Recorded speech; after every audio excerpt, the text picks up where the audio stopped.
પ્રેસમાં આપ સૌનું હાર્દિક સ્વાગત છે। આવો જોઈએ આજના સમાચાર। સંસ્કાર અને કલા નગરી વડોદરામાં માંડવીમાં આવેલા ભગવાન વિઠ્ઠલનાથજીના મંદિરેથી સવારે દેવપોઢી એકાદશીના દિવસે ચાંદીની પાલખીમાં પ્રભુની 215મી નગર યાત્રા શરૂ કરવામાં આવી।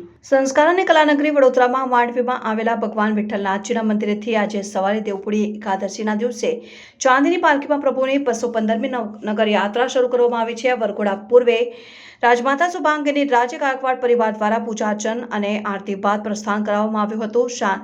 આનપાન અને શાંતિ નીકળેલ પ્રભુનો ભક્તોને દર્શન આપી આગળ વધી રહ્યા છે।